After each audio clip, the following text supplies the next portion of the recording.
One man discovers what the moon could be before anyone else, and as he discovers it, the moon begins its collision course toward Earth. 3 people are destined to bring it back where it belongs. We see a rocket launching into space. Then a few space personnel work at a space station. In a short while, a malfunction occurs in the shuttle and a strange substance passes through them. One of the spacemen flies into space because of it, and the other manages to get back inside. There with his partner floating unconscious, he observes some strangeness on the moon. We then zoom in on that substance as it twirls on the moon. Months have passed and we see the family of that spaceman in their home. A boy watches the news of his father, Brian Harper, and his partner, Jacinda, giving their speech about the incident in space. They are considered to have fallen from grace. After watching it, the boy and his mother talk about his father coming home. 10 years later, a man sweeps the floor of a building. Then he enters the room of a person that just left. He calls someone and pretends to be the man whose office he entered. And then he quickly leaves after hearing people come his way. That man then arrives at his other job at a fast food restaurant. As he takes someone's order, he utters profanity. Then he leaves to make a phone call, stating that something he observed to be the most important discovery in history. But we see he calls the wrong person. In the next scene, NASA calls Jacinda, and later she enters the Space Center. A man there tells her that the moon's orbit has shifted, and another man shows her some strange occurrence on the moon. Then we see the man who made a statement about the discovery, KC. At his home, he finds a newspaper that gives him an idea. He then goes to a building where children wait for him. After that, we see Brian sleeping. Someone knocks on his door and that prompts him to leave through the window. He rides away on a motorbike. Then KC lectures the children about the moon. Soon after, Brian arrives in that room and says that he's supposed to speak today. KC comes to him and says that the moon is out of orbit. He speaks to him as Brian walks away, not believing KC. And then he gets KC taken off the site. The following scene has Brian at his home. He turns on the television and sees his son getting caught by the police after hiding from them. Then we see the boy appear in court. The judge states that he be in jail for 1 week until further notice. After that, Brian talks to a Lexus dealer about the lawyer given to his son. His former wife then takes over to talk to him. The dealer is her current husband, Tom Lopez. Then KC visits his mother, who has Alzheimer's. He tells her that he made a discovery, but no one will listen to him. She tells him to make them listen. After that, a program at the Space Center shows the moon coming closer to Earth. As it approaches, the moon starts falling apart. City-sized debris is predicted to fall on Earth soon after. One of the men there says they have about 3 weeks until that happens. To that news, Jacinda says they have to go back to the moon. In the court building, Brian tries to bribe the judge to let his son go, but the judge calls him out on it and tells him to leave. Then Brian hears about the moon's orbit. Soon enough, it becomes common news. Tom Lopez speaks to his wife on the phone while his daughters watch the news about the moon. He then starts covering the image of the moon falling apart and turns the TV off. Then TV shows a rocket going into space. Riots and chaos take place in many places. At his place, Brian sees on the news that the moon could be a megastructure. Then he goes dumpster diving for the papers he threw away earlier that KC gave him. When he finds them, he watches KC on his phone and where to meet him. Spacemen then arrive on the moon. They release a probe to descend into an enormous hole there. Meanwhile, KC stands lecturing at his special meeting. Then Brian enters and they privately talk about megastructures. At the Space Center, the crew observes the probe reach 25 kilometers into the hole, and then it quickly starts going back up. When it leaves the hole, a strange gray substance comes out with it. It then surrounds the space unit and destroys the personnel inside. We then see how water floods the city Brian and KC are in. They then see the water outside and KC gets taken by it when it reaches them, but Brian saves him. At the Space Center, they believe that the strange substance is some intelligent. Overwhelmed by this revelation, the main official there quits and gives Jacinda his job and his card. In the next scene, Jacinda enters an area using that card. A man watches her on camera. Jacinda asks someone inside for some records and she gets them. She then looks at footage of that alien substance, and as she looks, that man that observed her appears there. She calls him Holden Field. He tells her about the situation and how it's connected to Apollo 11. A while later, Jacinda talks to an official committee over video. She informs them that the moon might return to its original orbit. Then when they leave, she speaks to Doug, her former husband. He tells her that they have a plan. Later at her home, Jacinda's son asks her if they will lose their lives, but she comforts him and tells him they will not. Then she calls Doug and asks him about the EMP. In the next scene, military personnel come to Brian and KC and demand that Brian comes with them. But KC comes too. Later, they both sit in a confession room. Then Jacinda comes to them and she and Brian get into an argument. Afterward, she takes them to a room to show them the hole on the moon that descends 25 kilometers. Then she shows them the attack on the space crew. KC tells her that the moon is a megastructure. Jacinda is in disbelief of this and then offers Brian's job back to him. Brian hesitates about taking it but then says if he does, then he will need something in return. We then see military vehicles ride through the streets. Brian eventually meets with some military personnel that want to give him a bomb for his mission. Then his son, Sonny, flies in a helicopter. Brian and the others at NASA discuss the mission to come. And when they finish, Brian reunites with his son there. Then Jacinda talks with Doug on the phone. She tells him that she wants his people not to use the nukes. After that, fissures take place on the Earth and attack the Space Center. Once they end, Casey educates 2 NASA personnel about the mass of the moon, stating that their understanding of it is wrong. Then Jacinda tells Brian that they can't fly the rocket because an engine is down. Brian leaves and Jacinda tells everyone there over a speaker to go home.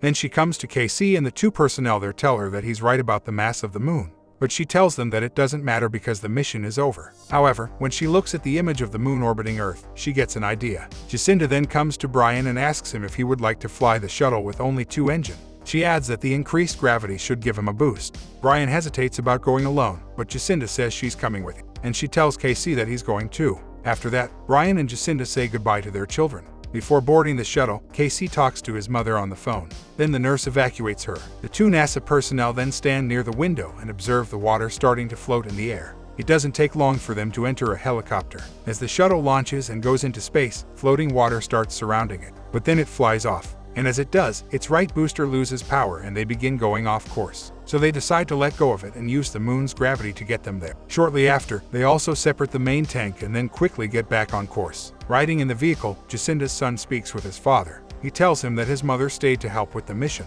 Then Doug speaks with Sonny and tells him he will give them clearance when they come near the bunker. In space, Casey helps Jacinda and Brian with some technical aspect. Then they see the moon and how it's absorbing Earth's atmosphere. As Sonny and his companions ride, they get stopped by a truck blocking their path. The people there fake being in trouble and then point guns at Sonny. They are forced to exit the vehicle. After that, the bandits take it and drive away. Meteors then start falling on Earth, and a space rock hits the shuttle's tail and breaks it. Then Sonny, his companion Michelle, and Jacinda's son, Jimmy, start experiencing the strong pull of the moon's gravity. It pulls light items upward and then even Jimmy gets lifted. They have to hold onto him to keep him from floating up.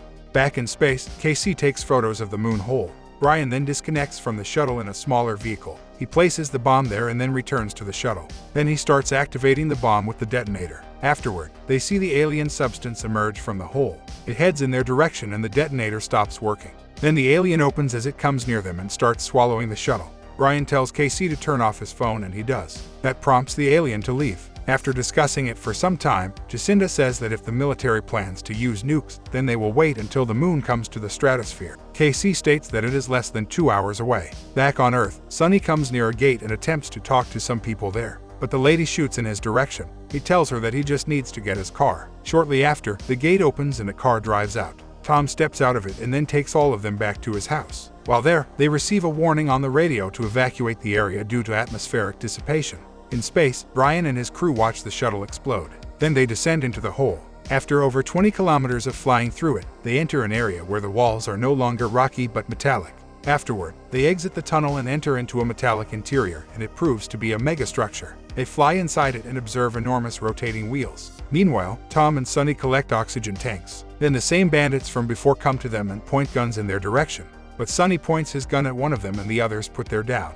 After that, they load their oxygen tanks in the car and drive away. Brian, Jacinda, and Casey continue to fly through the structure. Casey states that a white dwarf might be inside. Later, they spot the alien and Jacinda gets the detonator ready. As it comes for them, they release the rover. But then Brian states that the rover is flying by itself. As it flies, and the alien almost takes them, a gate opens in front of the rover and it passes through it. However, it closes on the alien, disallowing its entrance. The rover then rests on a surface, with its crew members becoming unconscious. Then its door opens and green light passes over them. The next scene has a general entering an operation room and saying he has the president's approval to launch the nukes. Then we see Sonny driving with his family. The bandits appear again in their vehicles. They shoot at the Lexus, but then Tom fires back at them. Eventually, as they ride, a diesel truck falls on one of the bandits. After that, Sonny drives over a fissure and lands on the other side. Sonny speaks to Doug on the phone and says they will be late. And then birds fall from above due to loss of oxygen. Following that, Jacinda and Casey wake up in the rover. They realize they can breathe and have Earth-level gravity. Then they notice that Brian isn't there. They step out of the rover and look for him. Then a door opens behind them and they walk inside.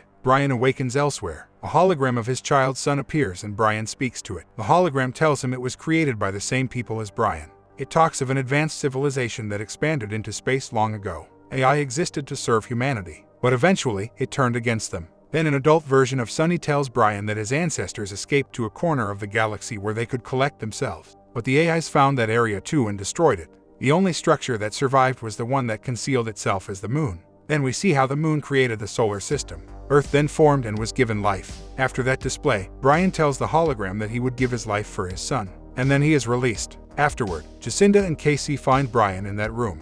He informs them of the cosmic situation, and when they leave the hallway, they get inside a more advanced vehicle. Inside, Jacinda tells them they are running out of time. The military will launch their nukes soon. When they fly near the giant gate, it opens and they see the AI coming at them. It attempts to surround them, but they fly over and past it. Back on Earth, Sunny and the others walk with oxygen masks on. Tom walks without one and tells his daughter to go alone. As she does, he falls on the snow and loses consciousness. Meanwhile, Brian pilots the vehicle close to a huge ship.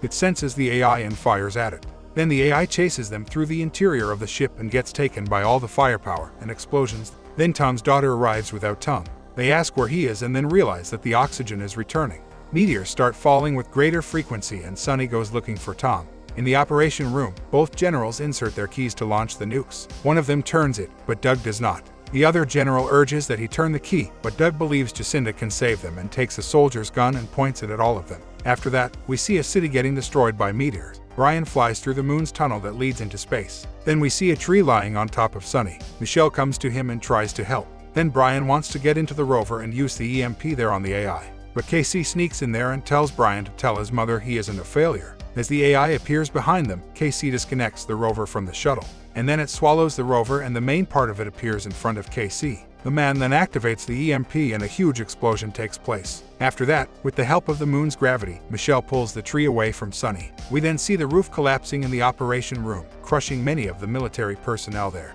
Then the blast from the EMP continues to chase Brian and Jacinda. And as the moon approaches dangerously close to Earth, we observe that it starts ascending. Soon after, Sunny and Michelle reunite with the family. The shuttle landed on Earth and Brian and Jacinda stand in the snow. With their mission accomplished, a helicopter comes for them and then brings them to the rest of the family. They all reunite while the moon returns to space. Brian asks about Tom, and with everyone's silence, he realizes that Tom passed away. And in return, Sunny asks about Casey. Brian tells him that he saved the Earth and the moon. The final scene has Casey appearing inside the moon as a hologram. He sees his cat there and then his mother. She tells him that his consciousness was scanned and that he is part of the moon now. She then states that they should get started, and he questions her about what.